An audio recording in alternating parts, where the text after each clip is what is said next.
Jamal, apa bedanya dengan kamu? Kalau Tuhannya orang Arab, jangan diaku-aku, Bu. Kalau Tuhannya orang Arab, jangan diaku-aku, Bu. Apa hubungannya orang Indonesia dengan orang Arab? Muhammad aja mengatakan, aku diperintahkan untuk menyembah Tuhan yang ada di negeri ini, gitu loh. Orang Arab ngapain, Bu? Ngapain, Bu? Dari Indonesia ke Arab itu jauh, Bu, gitu loh. Ngapain, Bu, ngaku-ngakin kita punya orang Arab? Ngapain, Bu? Ngapain? Aku mau nanya, ngapain, Bu? Bismillahirrahmanirrahim. Selamatkan malam dan selamatkan diri Anda, Ibu Uti. Apa kabar malam ini? Saya ingin mengajarkan sedikit tentang sejarah asal-usul ajaran agama Kristen yang kemudian eksis sampai hari ini, di mana agama ini sebenarnya ada jauh sebelum Masehi. Ibu Uti harus tahu bahwa sebelum Romawi dan Yunani merubah arah kebijakan keberagamaan mereka itu sudah menyembah roh-roh, sama seperti apa yang disembah oleh orang Kristen hari ini. Jadi yang disembah oleh orang Kristen hari ini adalah roh-roh. Nah, apakah kemudian nabi-nabi, jangan terlalu jauh kita mengambil tolak ukur, cukup kepada Yesus. Apakah Yesus itu menyembah roh? Apakah esensi sembahan yang disembah oleh Yesus itu adalah roh? Tentu tidak. Ya. Ini yang perlu diluruskan kemudian.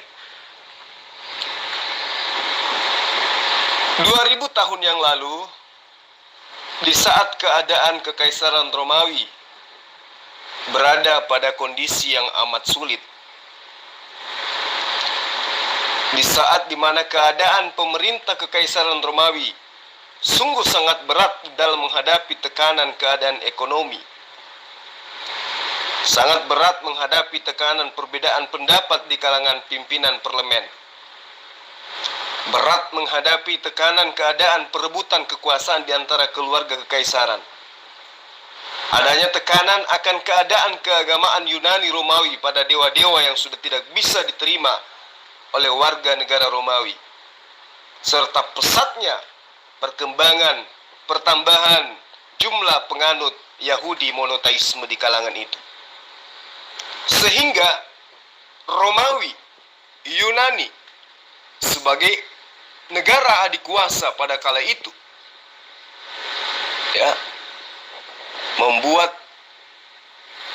manuver bagaimana mereka mengkoyak-koyak kejayaan daripada ketuhanan yang diajarkan oleh Nabi Musa masuk ke dalam konsep ketuhanan pagan, penyembahan terhadap roh-roh. Pertanyaannya yang harus ibu pahami dengan baik adalah, ketika Nabi Musa mengajarkan Bani Israel menyembah satu Tuhan, pada saat itu Roma dan Yunani mengajarkan menyembah esensi berapa pribadi. Coba ibu terangkan. So tahu aja nih Pak Zulkifli nih. Ya, itu butuh jawaban, Bu. Itu bukan sok tahu. Kenapa? Pusat kekristenan itu di Roma. Nah, sebelum Masehi, konsep keberagamaan orang-orang Roma dan Yunani itu memang sudah dianut sesuai dengan konsep Kristen hari ini. Makanya jangan heran ketika kita mencari titik benang merahnya antara pengajaran Kristen dengan pengajaran Yahudi, itu nggak nyambung-nyambung. Tetapi ajaran Kristen itu nyambungnya di mana? En arche en hologos, kai hologos en prostonteon, kai theos en hologos. Itu baru nyambung dengan pengajaran Kristen. Apa sebabnya? Karena memang konsep yang dianut oleh orang-orang Kristen adalah konsep keberagamaan yang dianut orang Yunani dan Romawi. Jauh sebelum ajaran Kristen itu dinobatkan sebagai sebuah agama yang membawa diri atau membungkus diri dengan pengajaran Bani Israel. Jadi Mbak Uti, ya, dari konsep inilah kemudian, konsep logos ini maksud saya, yang kemudian dijadikan sebagai sebuah keyakinan, itu jelas bukanlah sebuah konsep yang menceritakan tentang firman Tuhan atau firman Allah atau firman Elohim atau Hasem. Dan juga bukan pernyataan yang mana dasar pijakan imannya adalah firman Allah atau Allah berfirman, melainkan tentang hubungan kata logos sebagai bentuk individu dengan kata theon yang juga dalam bentuk individu, yang mana orang berilmu mengetahui bahwa arti dari kata theon yang tertulis di dalam pemahaman orang-orang Yunani, yaitu theon yang berarti dewa. Nah, sedangkan di dalam translasi Alkitab atau Gospel atau Bible, buku Yohanes, ya, yang sekarang Anda gunakan, kata theon itu kemudian diterjemahkan dengan kata Allah. Iya toh? Di mana kata Allah ini adalah bahasa Semitik, bahasa yang dipergunakan oleh keturunan Abraham, baik yang menggunakan bahasa Aram, bahasa Ibrani, ataupun bahasa Hebrew atau bahasa Arab. Dan satu hal yang luar biasa adalah hanya berjarak satu kata dari theon yang diterjemahkan menjadi Allah tadi, kemudian saudara-saudara Kristen dan juga Katolik kembali menyebut kata Allah. Padahal sesungguhnya sangat jelas bahwa yang tertulis di dalam bahasa aslinya, yaitu bahasa Yunani koine, dituliskan dengan tulisan theos, bukan Allah. Dan itu merujuk kepada dewa-dewa. Nah, ini yang Ibu Uti harus pahami dengan baik. Allah itu roh, bukan zat seperti Bapak punya itu ya. Dan ingat ya, dan ingat sekali lagi, kalau Bapak mengatakan bahwa esensi Tuhan kami itu adalah betul sekali, adalah roh, betul sekali, bukan zat yang berupa batu kotak yang Bapak putar-putar itu.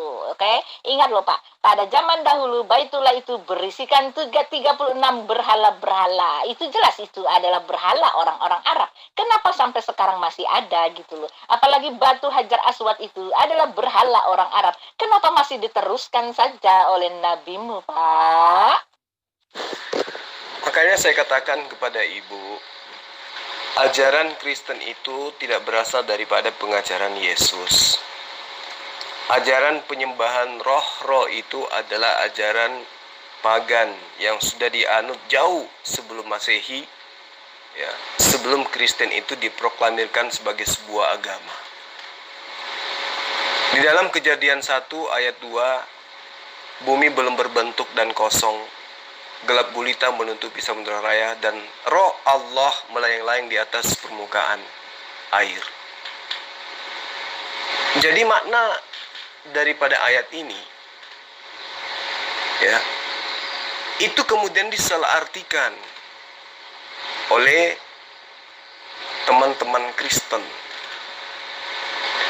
Orang selalu mengaitkan Yesus itu dengan roh Allah, seolah-olah hanya Yesus sajalah yang mempunyai roh Allah. Padahal roh Allah ada pada setiap siapa saja. Hamba Tuhan, ciptaan Tuhan, itu jelas dikatakan bahwa roh Allah umumnya sifatnya bisa siapa saja memiliki. Itu di dalam kitab Anda diterangkan seperti itu. Jadi tidak terbatas pada seorang anak manusia. Meskipun terkadang ada kalangan kitabiah berusaha memanipulasi bahwa roh Allah hanya dimiliki oleh Yesus. Ya, dengan demikian sehingga konsep ketuhanan diimani oleh orang Kristen bahwa Tuhan itu adalah roh. Padahal jelas di dalam Yohanes 4 ayat 24, Allah itu roh, dan barang siapa menyembah Dia harus menyembahnya dalam roh dan kebenaran. Nah, kalau ayat ini benar, pasti akan menyimpulkan bahwa suatu inti bahasan bahwa roh itu adalah wujud Allah.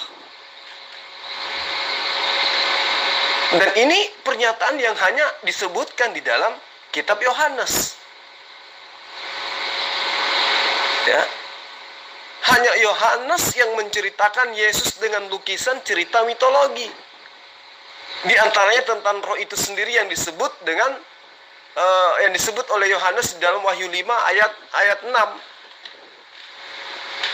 bahwa dia melihat roh Tuhan berbentuk binatang, bertanduk 7 dan bermata 7. Padahal di dalam Ayub 27 ayat 3, selama napasku masih ada padaku dan roh Allah masih ada di dalam lubang hidungku. Ayub 33 ayat 4, roh Allah telah membuat aku dan napas yang berkuasa membuat aku hidup.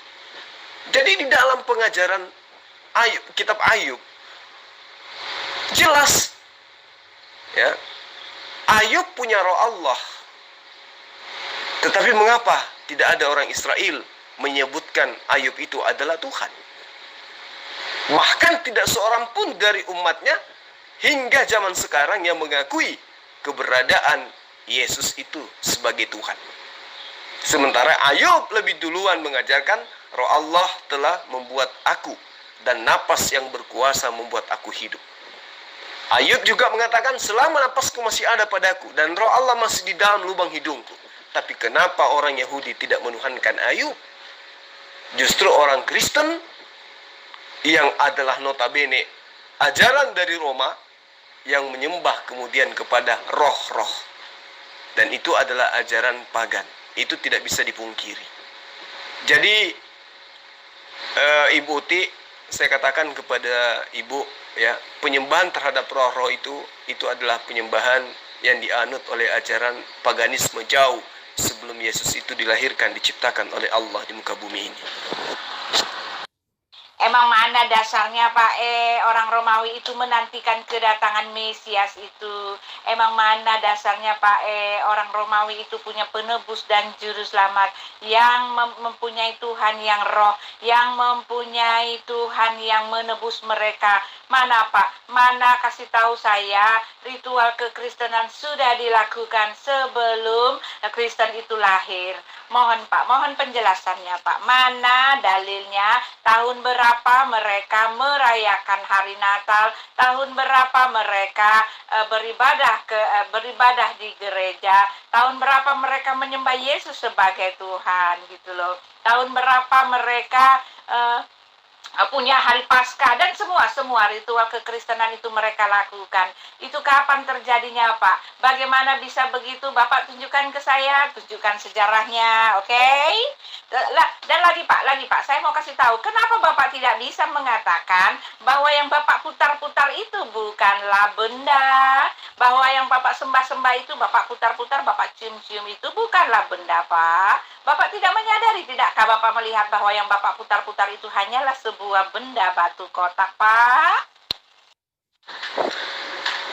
Jadi sangat jelas Bu Uti bahwa jauh sebelum Kristen itu hadir di muka bumi, ya, sembahan-sembahan orang Romawi dan Yunani yang disebut dengan Theos yang saya bacakan tadi kepada Ibu Uti, itu adalah merupakan sebuah proses pengadopsian pengajaran yang kemudian membungkis diri menjadi sebuah pengajaran yang seakan-akan berasal dari para nabi. Contoh misalnya Yesus. Kalau kita melihat dari sudut pandang keimanan, bagi orang Kristen, Yesus itu adalah orang yang dipersembahkan untuk menebus dosa manusia. Dan dinyatakan itu adalah Tuhan yang datang dalam rupa manusia. Nah, jauh sebelum kekristenan itu menyatakan Yesus itu adalah Tuhan datang dalam rupa manusia yang menebus dosa manusia, orang-orang Persia kuno juga sudah mengajarkan Mitra. Apa itu?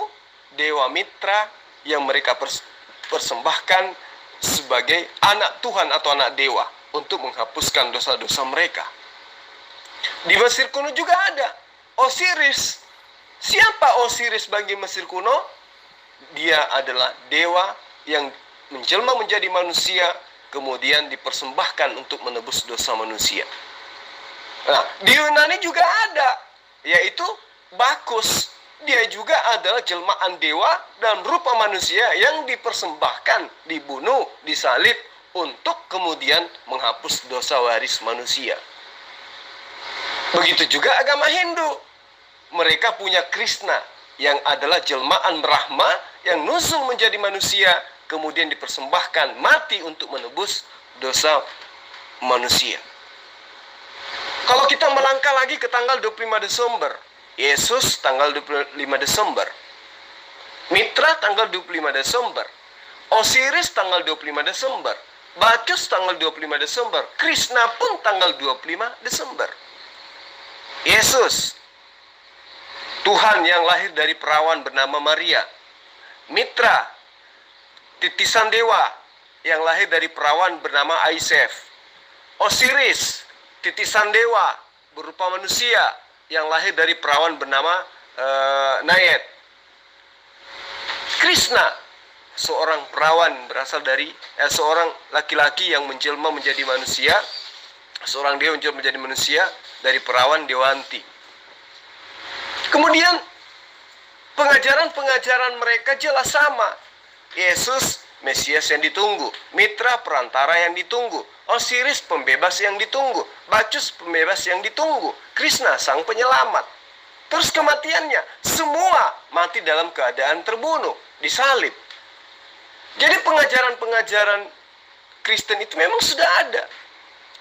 Yesus, oknum dari Trinitas, Anak, Bapa, Roh Kudus. Mitra, oknum dari Tridewa, Mitra, Airham, Orsmat. Kemudian Osiris, oknum dari Tridewa, Osiris, Isis, Horus. Kemudian Bakus, oknum dari Tridewa, Bakus, Apolos, Jupiter. Krishna, oknum dari Trimurti, Brahma, Shiva, dan Krishna. Jadi semua apa yang dianut oleh Kristen hari ini itu semua berasal dari pengajaran mitologi paganisme yang jauh sebelum Kristen memproklamirkan diri berasal dari Timur Tengah. Sebenarnya Roma sebagai penjajah tanah Yudea sudah menganut ajaran Kristen terlebih dahulu. Itu yang perlu ibu pahami dengan baik. Sebenarnya saya rada-rada malas ya untuk berdiskusi dengan Neng Uti, karena ya di situ-situ aja mutar-mutarnya, ilmu tidak berkembang kan. Tapi sayangnya pendeta-pendeta yang lain nggak ada yang berani menanggapi VN saya. Padahal di sini ada beberapa pendeta ya kan. Ya daripada saya tidur, ya mending saya injili Ibu Uti. Mudah-mudahan Ibu Uti bisa mendapat hidayah kan gitu. Tapi kalau misalnya ada pendeta yang ingin membantu Bu Uti, silakan. Dengan senang hati tentu saya akan melayani dengan penginjilan yang berdasar kepada Alkitabiah. Silakan. Zulkifli, hari ini saya tidak berbicara tentang ajaranku. Bapak harus menceritakan tentang kebenaranmu. Bapak ceritakan saya, apa itu Hajar Aswad, apa perannya, kenapa agama berhala itu, kenapa batu berhala sebelum Muhammad ada itu yang merupakan batu berhala itu, tetap kalian muliakan, tetap kalian junjung di tempat yang tinggi, tetap kalian cium-cium dan menyerap dosa. Oke? Saya hari ini tidak akan bicara tentang agama saya karena sudah terlalu banyak. Kamu bukanlah pendakwa saya, jadi sesekali saya harus bicarakan tentang agamamu sendiri. Sekarang kamu jawab, siapakah Allah SWT itu? Di manakah dia? Kapan dia pernah ada sebelum Muhammad mengaku dia mendapat wahyu dari Allah SWT itu? Mari kau terangkan, mari kau terangkan. Apakah Allah yang zat itu mampu memberikan roh kehidupan untuk manusia? Saya tidak akan bicara tentang agama saya ya Pak. Saya hanya bicara tentang agama Bapak. Tunjukkan kebenaranmu, baru kamu bisa membongkar kejelekan orang lain. Tetapi kamu harus benar dulu. Sekaranglah waktunya kamu membuka agamamu, menceritakan kebenaranmu, lalu kamu boleh membuka agama saya, oke? Baik. Bu Uti, di dalam Al-Quran surah Al-Baqarah ayat 148, Eloh Abraham berfirman, dan bagi tiap-tiap umat ada kiblatnya yang ia menghadap kepadanya. Jadi Bu Uti harus pahami dengan baik, kiblat itu adalah merupakan arah penyembahan kepada Allah. Sebagaimana Anda lihat hari ini, Muslim di dalam beribadah menyembah kepada Eloh Abraham selalu menghadap ke arah Mekah yang di dalamnya ada Bakkah atau Ka'bah. Jadi Ka'bah itu adalah sebuah bangunan kecil yang terbuat dari batu. Nah, kiblat pertama Muslim itu adanya di Yerusalem, Palestina, yang di dalamnya terdapat Bait Allah yang sering disebut dengan sebutan Bait Al-Muqaddas atau Bait Al-Maqdis. Itu yang perlu ibu pahami dengan baik. Jadi orang-orang Israel menamakan Bait Allah ini dengan Haikal Sulaiman. Namun setelah datangnya perintah dari Allah untuk memalingkan wajah ke arah Masjidil Haram, Makkah di dalam perjanjian lama atau Ka'bah, maka sejak itulah kaum muslimin menghadap ke Saudi Arabia. Ibu sebagai orang Kristen, memang wajarlah bertanya hal-hal seperti itu. Karena Kristen itu tadi yang saya katakan, orang Kristen itu berasal dari ajaran pagan yang tidak memiliki arah atau tugu di dalam sujud menyembah kepada Hasim atau Allah. Roma Yunani yang mereka tahu hanya melakukan ritual-ritual penyembahan terhadap roh-roh Theos yang saya sebutkan terlebih dahulu tadi. Nah, sehingga ketika orang Kristen itu melihat kenyataan Islam sujud menghadap ke Mekah, maka di situ muncul kemudian ketidaktahuan yang bersumber kebodohan daripada kebodohan yang mengatakan bahwa umat Islam itu menyembah batu dan lain sebagainya. Ya, orang Kristen sering mempertanyakan bagaimana, kenapa kemudian orang Islam ini mengarah ke sana ketika dia menyembah. Juga sering melontarkan ucapan bahwa kenapa umat Islam itu tidak menyembah Allah, tetapi menyembah berhala, yakni batu Ka'bah atau Hajar Aswad. Ibu Uti, ya, coba buka cakrawala berpikir Anda. Pertanyaan Anda itu didasari atas ketidaktahuan Anda. Disebabkan karena ajaran asli yang diajarkan oleh Yesus, ya, itu ibu tidak ketahui bahwa Yesus justru mengajarkan menyembah dengan berkiblat kepada sebuah tugu atau bait suci. Dan itu adalah tata cara penyembahan yang diajarkan oleh Yesus. Maju ke depan, sujud menghadap ke bait Allah. Padahal jika Ibu Uti benar-benar berpegang teguh kepada ajaran Yesus dan tidak hanya sekedar mengoleksi tanpa membaca secara detail dan menjadikan surah-surah Paulus sebagai rujukan dalam beragama, maka ibu pun akan sujud menghadap kiblat. Ya, karena kenapa? Nabi-nabi itu menghadap ke bait Allah, di mana seluruh bait Allah itu pasti terbuat dari batu. Baitullah yang ada di Yerusalem terbuat dari batu. Sama halnya dengan Baitullah yang ada di Mekah. Perbedaannya hanya dari segi bentuk. Baitullah di Israel berbentuk tugu, sedangkan Baitullah di Mekah berbentuk kubus. Tetapi keduanya sama-sama tersusun dari batu. Baca Kejadian 28 ayat 18, Kejadian 28 ayat 22, Kejadian 3145, Kejadian 3151, Kejadian 3152, Kejadian 3514, Matius 23 ayat 16. Lalu kemudian apakah ada perintah menghadap ke kiblat, menghadap ke tugu atau menghadap ke Ka'bah? Ada.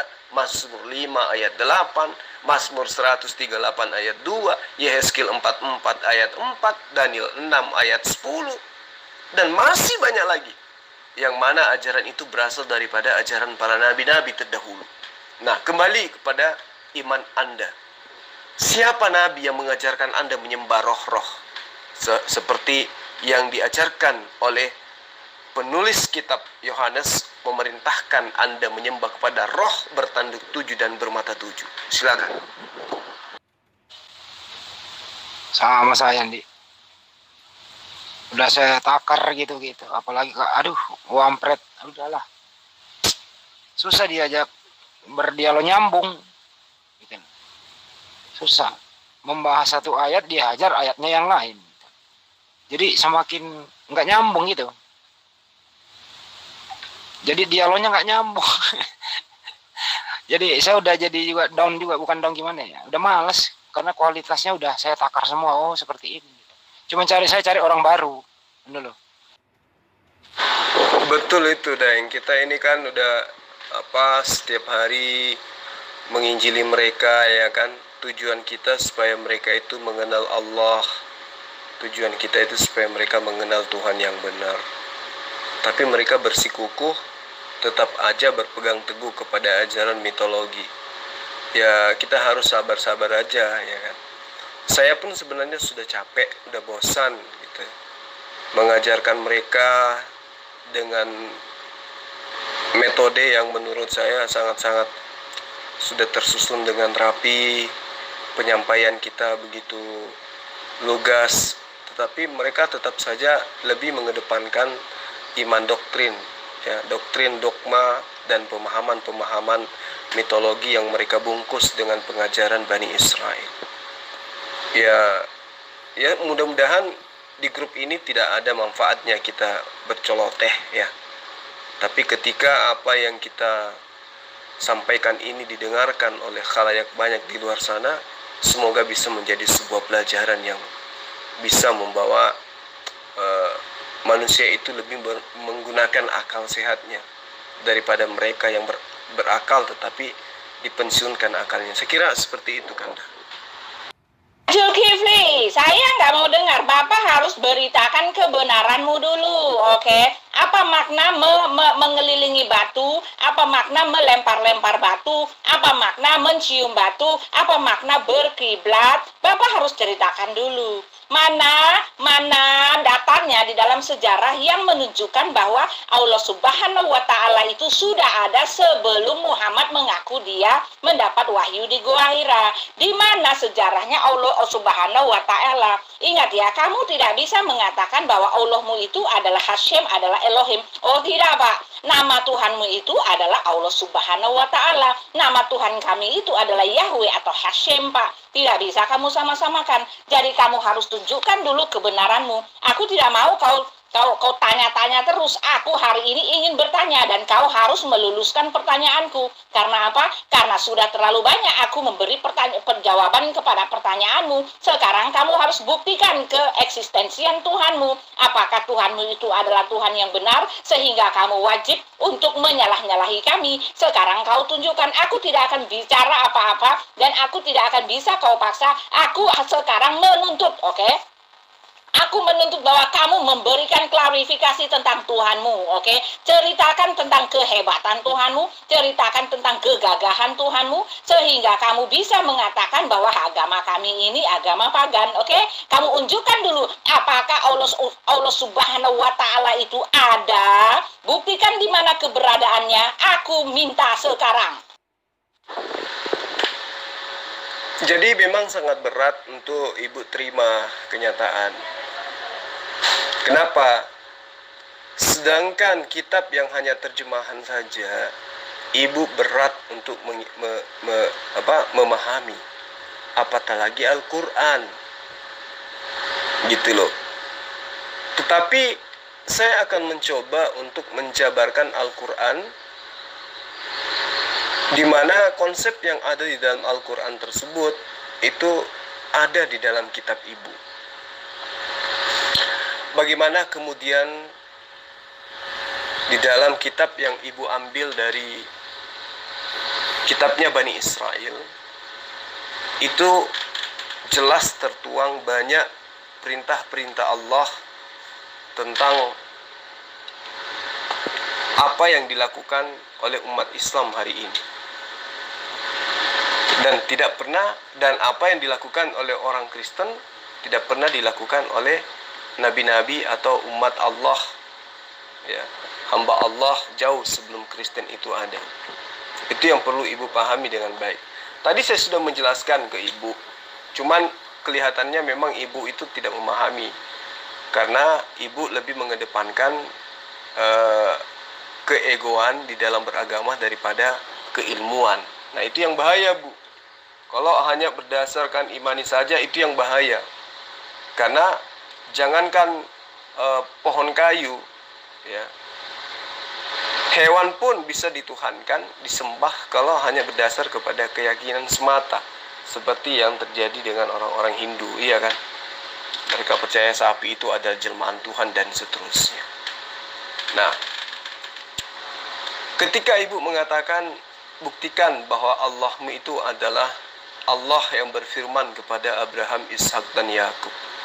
Hari ini saya katakan kepada ibu, orang-orang yang duduk di lembaga Alkitab Indonesia itu sudah sadar bahwa Allah itu yang disembah oleh umat Islam itulah Allah yang disembah Abraham, Ishak, dan Yakub. Sehingga lembaga Alkitab Indonesia mengganti yang tadinya Theos, Theon, Zeus berubah menjadi Allah.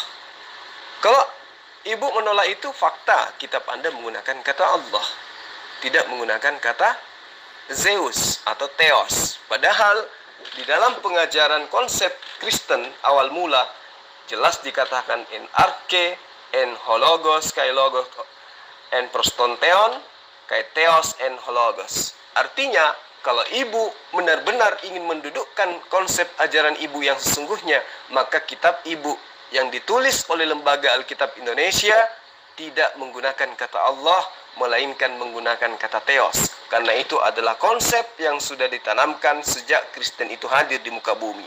Kai Theos on Hologos. Nah, di dalam Mazmur 5 ayat 8, tetapi aku berkat kasih setiamu yang besar, aku akan masuk ke dalam rumahmu, sujud menyembah ke arah baitmu yang kudus dengan takut akan engkau. Ini yang dilakukan oleh umat Islam. Kristen melakukan apa? Melakukan hal yang dilakukan oleh orang Roma, orang Yunani jauh sebelum Yesus atau Isa itu diutus ke muka bumi untuk mengajarkan kitab suci kepada Bani Israel. Mazmur 138 ayat 2, aku hendak sujud, ya, menghadap ke arah baitmu yang kudus dan memuji namamu oleh karena kasihmu dan oleh karena setiamu, sebab kau buat namamu dan janjimu melebihi segala sesuatu. Ini yang dilakukan oleh umat Islam, sujud menghadap Baitullah atau Bait Allah atau rumah Allah. Kristen enggak, tidak dilakukan oleh Kristen. Yang dilanjutkan oleh Kristen adalah metode-metode peribadatan agama mitologi Helenisme Stoa yang diajarkan jauh sebelum Yesus mengajarkan Injil kepada Bani Israel. Yehezkiel 44 ayat 4, lalu dibawanya aku melalui pintu gerbang utara ke depan bait suci. Aku melihat sungguh rumah Tuhan penuh kemuliaan Tuhan, maka aku sujud menyembah. Jelas Yehezkiel sujud menyembah menghadap Baitullah atau rumah Allah, seperti yang dilakukan oleh umat Islam sekarang, sujud menghadap Ka'bah. Bukan berarti menyembah Ka'bah, tetapi menyembah kepada Allah dengan arah sembahan sujud kepada arah Baitullah. Daniel 6 ayat 10, demi didengar Daniel bahwa surat perintah itu telah dibuat, pergilah ia ke rumahnya dalam kamar atasnya, dan tingkap-tingkap yang terbuka ke arah Yerusalem 3 kali sehari ia berlutut, berdoa, serta memuji Allahnya seperti yang biasa dilakukannya. Ini yang dilakukan oleh umat Islam. Nah, ketika ibu mengatakan, buktikan bahwa Allah SWT itu adalah Allah yang berfirman kepada Abraham, Ishak, dan Yakub. Sangat jelas kok bahwa Al-Quran mengakui keberadaan dirinya sebagai kalamullah yang bersumber dari kalam yang juga diberikan kepada para nabi-nabi. Makanya umat Islam percaya kepada Quran. Karena yang berfirman dalam Al-Quran adalah yang berfirman kepada Nabi Musa, yang berfirman kepada Abraham, dan seterusnya. Sementara sumber daripada pengajaran Kristen itu sendiri berasal dari en arche en hologos, kai hologos en prostonteon, kai theos en hologos. Itu adalah pengajaran mitologi Yunani yang mana theos itu adalah dewa, ya, theon itu adalah dewa, dan Anda harus pahami dengan baik bahwa apapun yang dilakukan umat Islam hari ini, itu dasarnya sudah ada pada pengajaran nabi-nabi jauh sebelum agama Kristen itu ada di muka bumi dalam bentuk penamaan Kristen atau pengikut Yesus. Ya, semoga ibu bisa membuka hati menerima kebenaran Islam, bahwa ajaran Islam itu adalah ajaran para nabi, sementara ajaran Kristen itu adalah ajaran para pakar mitologi, pakar penyembahan dewa-dewi. Jawaban yang tegas dan jelas itu ada dalam dokumen Yahudi semuanya. Dalam dokumen Bani Israel Selatan Yahudi. Dan itu ada di dalam Targum Rav Sa'adi Al-Gaon. Jadi, apakah Allah adalah Hashem? Ya, jawabannya iya. Kamu mau menghindar bagaimana? Bahkan Syamiri atau Yisrael Utara pun mengatakan Hashem adalah Allah.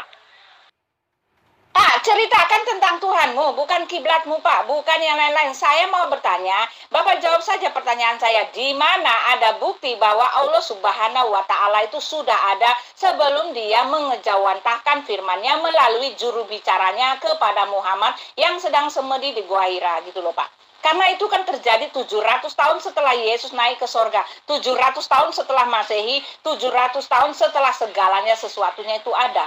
Sudah ribuan tahun setelah segala sesuatu itu ada. Kenapa Tuhanmu baru nongol pada tahun sebegitu, Pak? Sedangkan semua orang sudah mati, sedangkan semua orang segala sesuatunya sudah ada, Pak. Bagaimana ada Tuhan yang baru mau nongol di pertengahan abad begitu, Pak? Sekarang Bapak tunjukkan kalau memang Allah SWT itu ada, tunjukkan keberadaannya di mana Dia, apa Dia sebelum Dia mengejawantahkan firman-Nya atau mengejawantahkan firman-Nya melalui juru bicaranya kepada Muhammad, oke? Lalu tunjukkan di mana keberadaannya selama Muhammad itu mensiarkan agama sampai Muhammad meninggal dunia, di mana Allah SWT pernah menyatakan dirinya kepada yang lain sebagai tanda bahwa Dia itu memang ada, gitu loh, Pak. Ini yang saya tuntut. Bapak nggak bisa menyelewengkan. Sekarang saya mohon, Pak, tunjukkan kepada saya. Setelah Bapak tunjukkan, barulah saya akan melayani semua pertanyaan-pertanyaan, penyelewengan-penyelewengan yang Bapak lakukan tentang Tuhan kami, oke?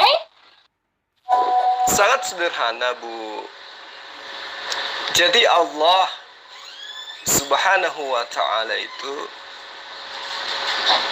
berasal dari penamaan, maksudnya penamaan Allah itu berasal dari bahasa Semitik. Ini udah pernah saya jelaskan ke beberapa pendeta. Nah, bahasa Semitik itu, bahasa keturunan Abraham itu ada 3. Aram, Ibrani, Arab. Gitu loh. Di Israel nama Elohim ya adalah nama Tuhan sebelum YHWH diperkenalkan kepada Musa. Ibu bisa baca di dalam Keluar 6 ayat 1 sampai ayat 2. Ini sudah pernah saya jelaskan dan berulang saya jelaskan. Nah, tentang penamaan Allah yang Anda kemudian pertanyakan seperti kalimat-kalimat yang barusan Ibu katakan, itu adalah kalimat-kalimat yang terlontar dari mulut orang yang menganut ajaran pagan. Karena menganggap Tuhan itu adalah makhluk. Menganggap Tuhan itu adalah sosok yang bisa ditampar, diseret, diludahin, bahkan dibunuh. Konsep ketuhanan tauhid yang diajarkan oleh para nabi tidak seperti itu. Jadi pemahaman Anda terhadap Tuhan kami, baik Tuhannya Bani Israel yang mereka sebut dengan Eloh ya, atau Allah di dalam bahasa Semitik Arab, itu adalah esensi yang sama. Itu yang perlu Ibu pahami dengan baik. Kata Allah adalah kata untuk menyebut Tuhan Semitik dalam bahasa Arab. Dan nama ini sudah disebut jauh sebelum agama Islam hadir di abad ke-7 atau abad ke-6. Itu yang Ibu harus pahami. Agama Semitik itu ada 3, Yahudi, Nasara, dan Islam. Nasara bukan Kristen ya, harus Ibu tahu itu. Nasara bukan Kristen. Jadi 3 agama, 3 rumpun keyakinan ini berasal dari rumpun keturunan Sem, Arfaksad, yaitu putra Sem yang menurunkan bangsa Ibrani. Ya, di mana Ini bila dikaitkan dengan Eber cucu Arfaksad yang saya bilang tadi. Dan Aram putra Sem menurunkan bangsa Aram dan Arab. Nah, dalam hal bahasa, Aram lebih dahulu mengembangkan bahasanya dan nenek moyang bangsa Ibrani mengembangkan bahasa Ibrani dengan berkulturisasi dengan bahasa Kanani atau Amorid dan menggambarkan abjad Kanani kuno. Nah, inilah yang kemudian berkembang dalam bentuk bahasa Aram. Nah, Abraham berasal dari Mesopotamia dan berbahasa Aram. Setelah Abraham hijrah ke Palestina atau ke tanah Kanaan, Ishak anaknya mengawini iparnya Ribka. Nah, lalu kemudian di dalam Kejadian 31 ayat 20 dan ayat 47, Yakub putra Ishak dan Ribka mengawini Lea dan Rahel anak Laban yang berbahasa Aram juga. Jadi orang Israel, yaitu keturunan Yakub, mengikuti bahasa Aram, bahasa nenek moyang mereka. Alkitab kemudian di dalam Kejadian 25 ayat 5 menyebut orang Israel adalah keturunan Aram. Ini yang perlu ibu pahami dengan baik. Sementara bangsa Arab adalah masyarakat Semitik, ya, masyarakat Semit keturunan Joktan, anak Eber, dan juga Adnan, yang menurunkan keturunan Ismail atau putra Abraham, yang jelas bahwa silsilah mereka inilah yang kami ketahui, sehingga bangsa Arab itu merupakan keturunan Semitik Ibranik atau Abrahamaik. Jadi bahasa Arab berasal dari bahasa kuno Aram dan aksaranya merupakan perkembangan dari aksara Nabatea Aram.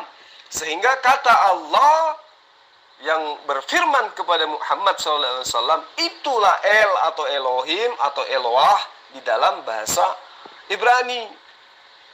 Itu yang perlu ibu pahami.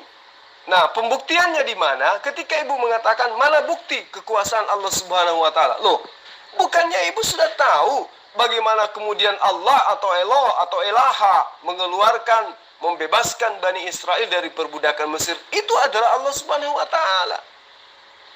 Ya, yang membuat Maryam lahir hamil tanpa perantaraan seorang laki-laki, itulah Allah Subhanahu wa Ta'ala. Yang mengangkat Yesus naik ke langit, itulah perbuatan Allah Subhanahu wa Ta'ala. Yang membuat tongkatnya Nabi Musa berubah menjadi ular, itulah Allah Subhanahu wa Ta'ala. Yang disujudi, yang disembah, yang ditempati berdoa oleh Yesus, itulah Allah Subhanahu wa Ta'ala. Lebih jelasnya, ibu silakan baca di kitab Yesaya bab 5 ayat 16, di mana Eloh Ibrahim disebutkan dengan sebutan Maha Suci, Maha Tinggi. Dalam bahasa Arabnya disebut Subhanahu wa Ta'ala, disingkat SWT. Itu yang perlu ibu pahami dengan baik.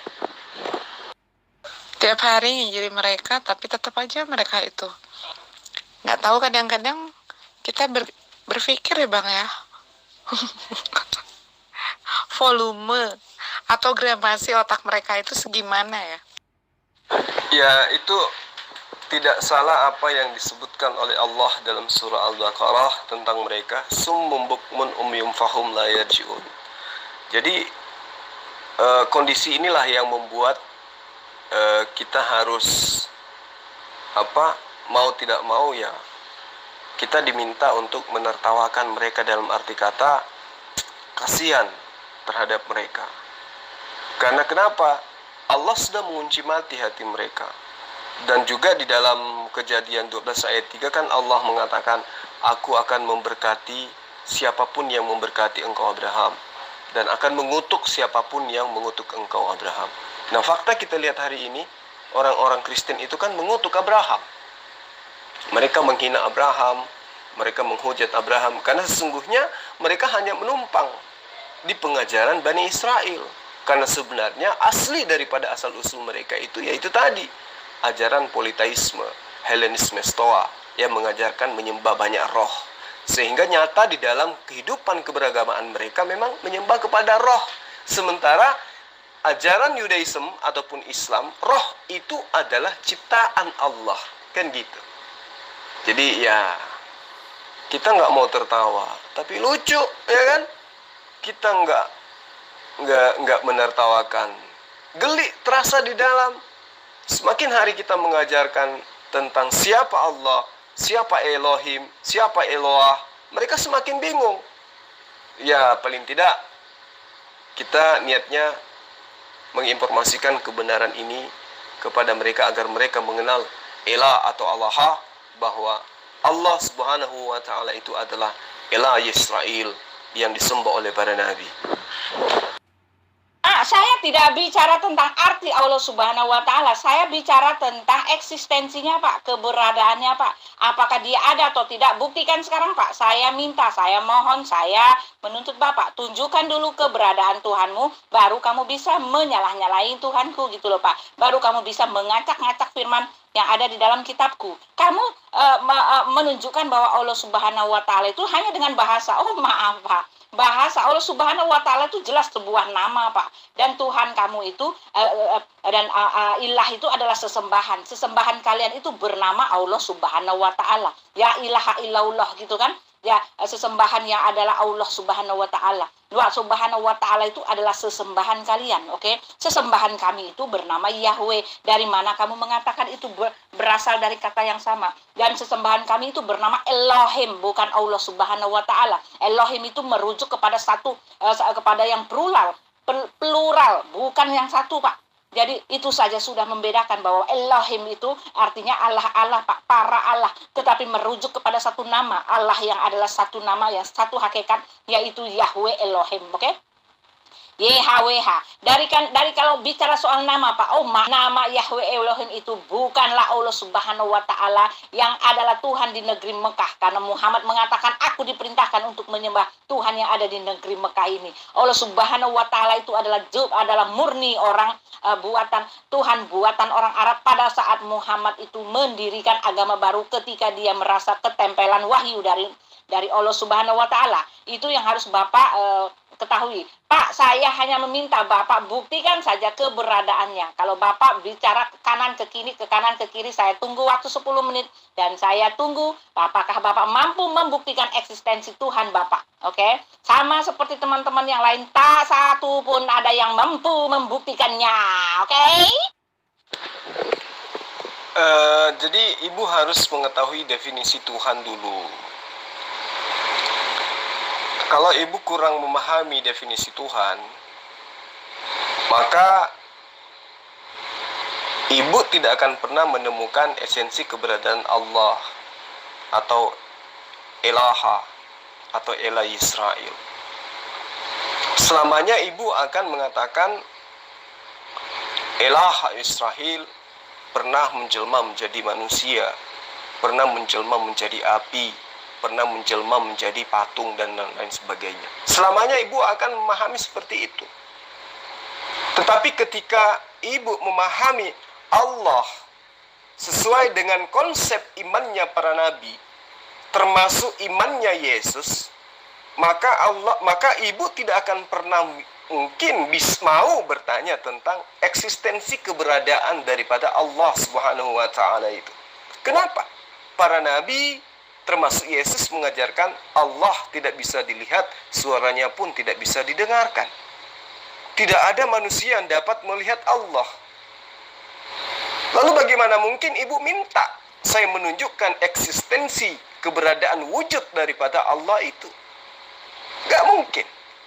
Maka satu-satunya cara untuk memahamkan ibu bahwa Allah yang kami sembah adalah Allah yang berfirman kepada Nabi Musa, Abraham, Ishak dan Yakub, adalah bahwa mereka sang nabi-nabi ini menerima firman dari Allah melalui perantaraan malaikat ataupun langsung dari pewahyuan Allah Subhanahu wa Ta'ala. Nah, sekarang ibu mengatakan saya tidak akan berpaling membahas tentang agama saya, tentang Tuhan saya, sebelum Zulkifli menunjukkan keberadaan Allah Subhanahu wa Ta'ala.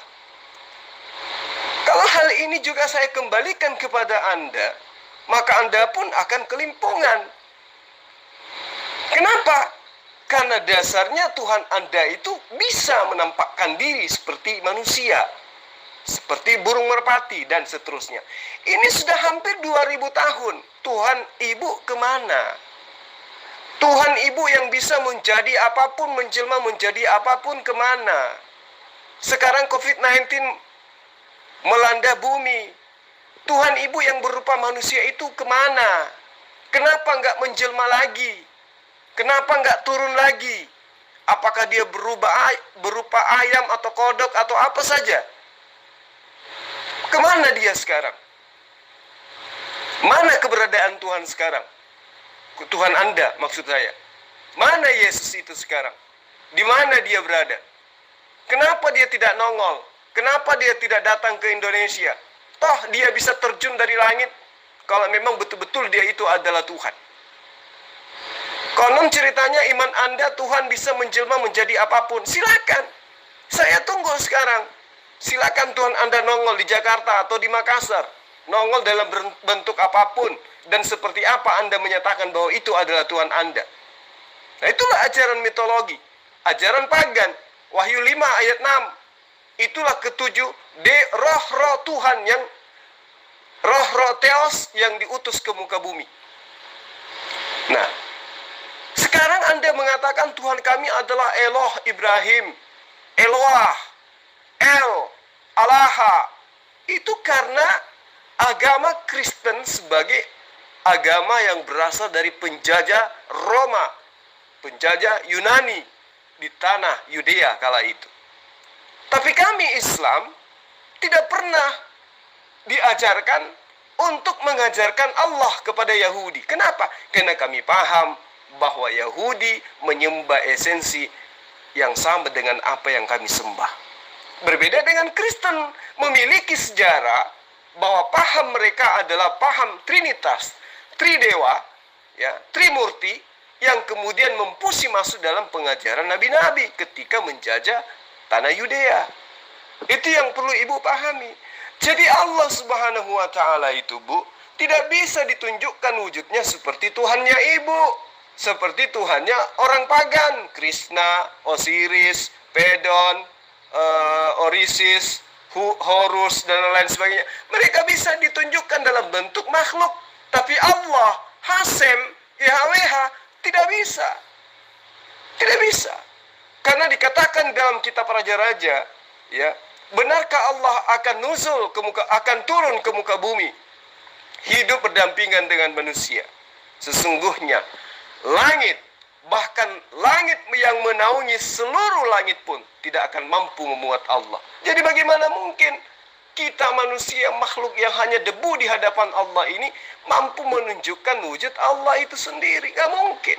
Kecuali ajaran pagan yang Tuhannya datang disunat pada hari ke-8, lapar ketika tidak makan, ngantuk ketika tidak tidur. Nah itu baru ajaran pagan. Kalau Tuhan yang benar tidak seperti itu. Tidak seperti itu. Dia tidak bisa dilihat dan tidak bisa didengarkan. Kenapa? Karena dia maha kuasa. Sementara manusia memiliki keterbatasan, tidak mampu menembus dimensi ketuhanan. Itu yang perlu Ibu pahami dengan baik. Maaf Zulkifli, maaf. Itu bukan Allah Subhanahu wa Ta'ala yang memberkati Abraham. Maaf, itu adalah Allah yang roh, Allah yang memiliki roh. Allah Subhanahu wa Ta'ala tidak memiliki roh. Dia bukanlah roh yang melayang-layang pada permukaan bumi. Bukan dialah yang menciptakan langit dan bumi. Pencipta langit dan bumi itu menyebut dirinya aku. Aku adalah aku yang memperkenalkan diriku kepadamu. Aku telah memperkenalkan diriku beberapa kali kepada kalian.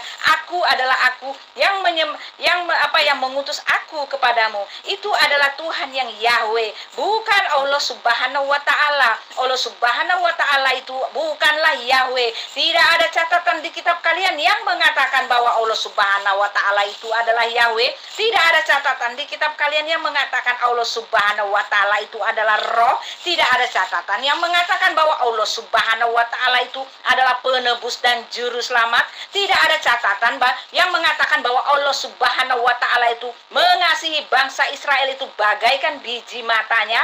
Tidak ada catatan yang mengatakan bahwa Allah Subhanahu wa Ta'ala itu mampir dan menyatakan dirinya kepada bangsa Israel itu. Bukan dia yang menghampiri bangsa Israel itu. Kalian tidak kenal, kalian anti akan Tuhan yang menampakkan diri. Tetapi Yahweh itu dia menampakkan diri, dia menghadirkan diri, dia memperkenalkan diri, bahkan dia datang sebagai manusia pada masa Yesus itu. Oke, dan kamu menyangkali semua itu. Bagaimana kamu mengambil yang kamu mau tetapi kamu menyangkal yang lain? Allah Subhanahu wa Ta'ala itu menyebut dirinya kami. Dia itu adalah Allah yang zat. Dia pembenci bangsa Yahudi itu. Dia Tuhannya adalah tempat orang berpesta seks. Sedangkan di Tuhan Elohim itu tidak seperti itu. Dia bukan karakter yang sama seperti Allah Subhanahu wa Ta'ala itu. Dia melarang orang-orang berkhianat, tetapi Allah Subhanahu wa Ta'ala akan melegalkan apapun yang disukai oleh nabinya, apapun yang disukai nabinya untuk menikahi siapapun, dia akan merestuinya, dia akan memberikan zat legal gitu loh, surat legal untuk itu. Jadi jelas sekali yang dimaksud dengan Allah Subhanahu wa Ta'ala itu memang baru ada pada saat Muhammad itu dia merasa ketempelan suatu roh, entah itu roh dari mana, tetapi jelas itu bukanlah Yahweh Elohim, karena Yahweh Elohim itu tidak pernah mengutus orang dalam tempat tersembunyi, karena Yahweh Elohim itu tidak pernah mengutus orang tanpa dia memberikan tanda kuasa ilahinya, yaitu mujizat. Oke? Jadi pemahaman yang Ibu sampaikan kali ini adalah pemahaman gado-gado ya, antara pemahaman mitologi Roma dan juga pemahaman konsep ketuhanan para nabi. Jadi gini, Ibu perlu tahu dengan baik bahwa Tuhan itu tidak pernah bisa dilihat oleh mata manusia di muka bumi. Tuhan yang maha kudus, yang maha mulia, yang maha dahsyat, yang absolut, yang maha kuasa, maha pencipta, maha mengetahui, yang tak tergambarkan kebesarannya, tidak ada yang setara dengan dia, tetapi juga sekaligus sebagai Tuhan setia dan lemah lembut, yang maha kasih, maha sayang, maha pemelihara, Tuhan yang panjang sabar, dan maha pengampun, Tuhan yang maha esa. Itu adalah Tuhan yang kami sembah, Tuhan yang disembah oleh para nabi. Tuhan yang setiap manusia di segala zaman dan tempat berusaha untuk mencari dan menemukan, tetapi tidak pernah mampu untuk mencapainya, itulah Allah Subhanahu wa Ta'ala. Tuhan yang dari zaman ke zaman sering disalah tafsirkan oleh manusia sebagai kekuatan alam, kekuatan matahari, kekuatan roh, kedahsyatan amukan ombak di laut misalnya, kekuatan api, kekuatan air, yang ternyata semua kekuatan-kekuatan itu hanyalah sebatas ciptaan Tuhan semata, termasuk roh-roh yang Ibu sembah, yang Ibu kemudian namai dengan meminjam kata Hasem atau Eloh dari Bani Israel. Manusia tidak akan mampu dan tidak akan pernah mampu menembus batas penggambaran Tuhan pencipta semesta alam raya beserta isinya ini. Itu yang perlu Ibu pahami dengan baik. Manusia tidak akan pernah mampu untuk mencapai menggambarkan kemahabesaran Allah, disebabkan karena manusia sesungguhnya hanyalah merupakan makhluk ciptaan Tuhan yang kecil dan sangat kecil. Hanya Tuhan sajalah yang pada kesejatiannya menganugerahkan keterbukaan hati dan hikmat pemahaman kepada manusia ciptaannya untuk dapat mengenal dirinya, memandang keagungan Tuhan melalui ciptaan-ciptaan Tuhan, memuji dan memuliakan Tuhan atas apa yang manusia telah nikmati sebagai pertolongan dan perawatan Tuhan bagi manusia di saat manusia menjalani hidup di atas muka bumi ini, bukan malah menggambarkan Tuhan seperti makhluk ditampar, diseret, diludahin dan seterusnya. Jadi Ibu harus pahami bahwa Tuhan yang kami sembah, baik Yahudi maupun Islam, adalah Tuhan yang memperkenalkan keberadaannya kepada ciptaannya, yaitu manusia yang menggunakan akal. Di saat manusia secara sadar jasmani maupun rohani telah menerima anugerah Tuhan, yaitu kesadaran tentang keagungan Tuhan melalui ciptaannya, melalui alam semesta ini, bahwa alam ini tidak akan pernah ada tanpa ada yang menciptakan, maka manusia akan menyaksikan bahwa hubungan antara Tuhan yang mencipta dan manusia yang diciptakan tidak pernah putus dan selalu terjalin di dalam kasih sayang dan perawatan pemeliharaan Tuhan. Itu yang ibu tidak ketahui. Kenapa? Karena ibu memahami konsep paganisme, pagan di mana Tuhan itu harus menjelma menjadi makhluk. Nah, jadi ibu harus pahami bahwa Allah Subhanahu wa Ta'ala itu tidak pernah berhenti memberikan tanda-tanda kasih sayangnya kepada manusia, baik itu melalui tanda-tanda alam maupun tanda-tanda yang Tuhan titipkan kepada manusia-manusia yang secara khusus dipilih dan ditentukan oleh Tuhan itu sendiri untuk menjadi penyampai-penyampai firman, termasuk Yesus yang Anda Tuhankan. Itu yang perlu ibu dalami dengan baik. Di dalam pengajaran para nabi dikatakan bahwa Bereshit bara Elohim et hasamiyin fait haraetz. Pada mulanya dia menciptakan. Itu jelas dikatakan bahwa Allah menciptakan segala sesuatunya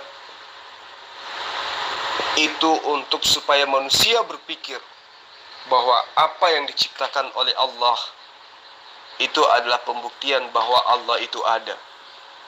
Nah, ini yang perlu ibu ketahui dan pelajari dengan baik. Jadi Tuhan itu ada dan hanya satu, yaitu yang memperkenalkan diri kepada Abraham, bukan yang kemudian dibawa oleh penjajah Roma yang membungkus diri menjadi Eloh Abraham, yaitu Zeus atau Theos di dalam pemahaman orang-orang Kristen sebelum memproklamirkan dirinya di Antioquia sebagai sebuah konsep pengajaran bahwa Tuhan itu ada tiga. Ibu harus banyak belajar.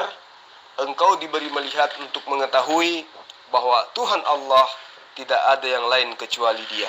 La ilaha illallah. Ulangan pasal 4 ayat 35. Apa? Saya saya tidak peduli Bapak harus tahu definisi Tuhan. Bapak tidak memberikan, Bapak tidak meluluskan, Bapak tidak mengabulkan permintaan saya. Kalau soal definisi Tuhan bisa direkayasa, Bapak bisa mengatakan, Bapak bisa mengklaim bahwa Allah SWT itu adalah Yahweh Elohim. Tetapi maaf, Yahweh Elohim tidak pernah menulis tidak pernah menulis tentang Muhammad, tidak pernah menulis tentang Jibril, tidak pernah menulis tentang Allah Subhanahu wa Ta'ala. Tidak ada, Pak. Dalam kitab Perjanjian Lama itu Yahweh tidak mengenal agama kalian, Pak. Maaf Pak. Kalau Bapak memaksa saya untuk bicara tentang arti kata proper name itu, Pak, itu bisa Bapak main-mainkan. Tetapi yang saya bicarakan oknum itunya di mana, Pak? Di mana oknumnya itu, Pak? Tunjukkan dia beradanya di mana ketika sebelum Muhammad mengaku bahwa dia itu menerima wahyu, Pak. Tolong, Pak, tunjukkan di mana keberadaan Allah Subhanahu wa Ta'ala itu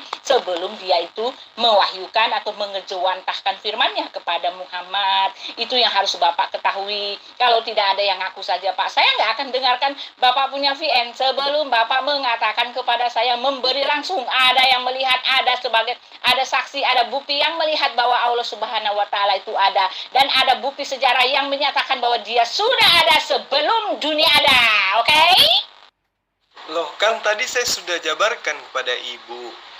Sebelum Allah berfirman kepada Rasulullah Muhammad SAW, terlebih dahulu Allah menyatakan diri kepada Abraham, menyatakan diri kepada Ishak, kepada Ismail, kepada Yakub, kepada Musa, kepada Nuh, kepada Sulaiman, Daud, Yesus atau Isa alaihissalam.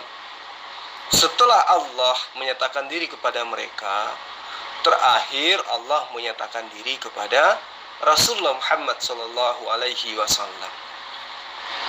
Pembuktian sederhananya seperti apa bisa kita lihat? Ya, tengok aja sekarang.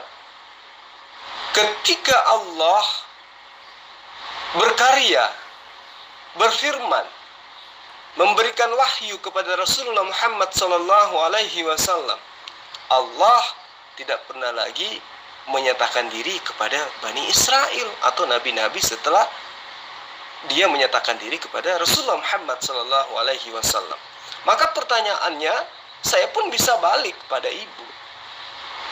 Allah datang kepada Musa, oke. Allah datang kepada Daud, oke. Kepada Abraham, oke. Kepada Salomo, yes. Kepada Yesus, oke. Tapi ketika Allah datang kepada Rasulullah Muhammad sallallahu alaihi wasallam, apakah Allah masih datang kepada Bani Israel? Apakah Allah masih menyatakan diri kepada Bani Israel? Enggak kan? Apakah Allah masih memberikan nabi kepada Bani Israel ketika Rasulullah Muhammad SAW telah menerima wahyu? Enggak kan?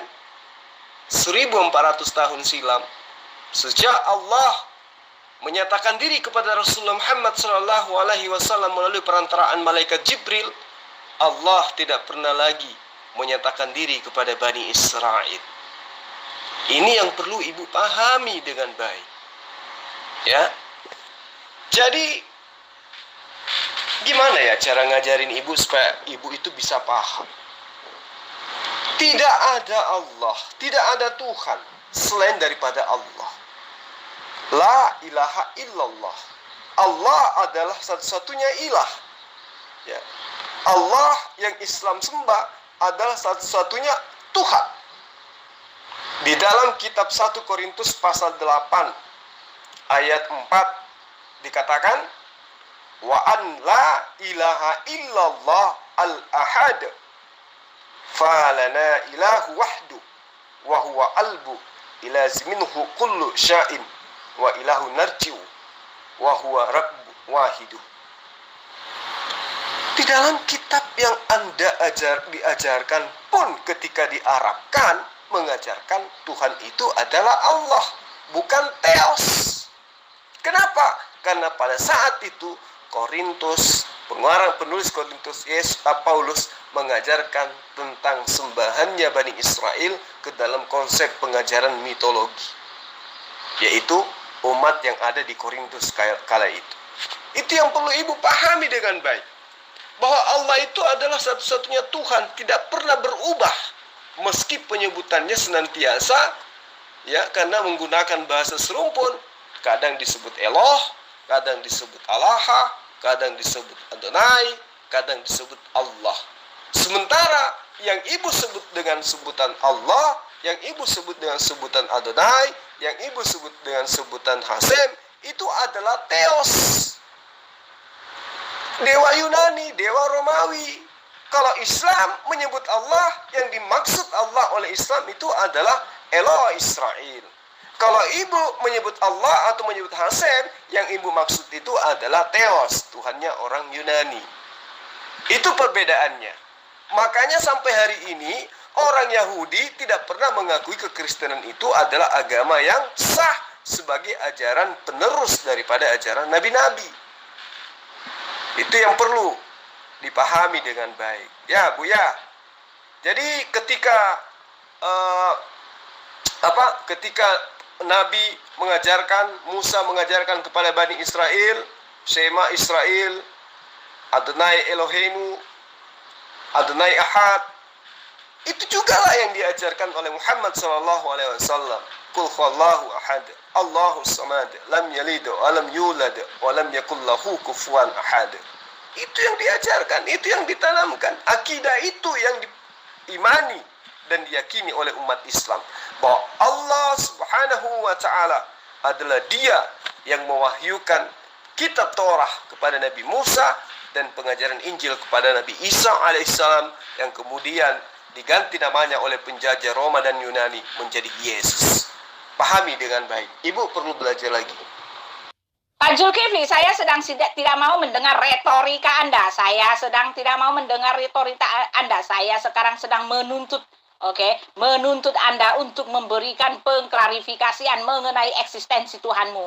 Kalau ada, langsung postkan ke sini Pak ayatnya di mana ada orang yang merupakan saksi daripada Allah Subhanahu wa taala yang pernah mengejawantahkan firman-Nya itu kepada Muhammad. Jangan bilang saksinya domba-domba atau rumput yang bergoyang ya. Jangan bilang begitu ya.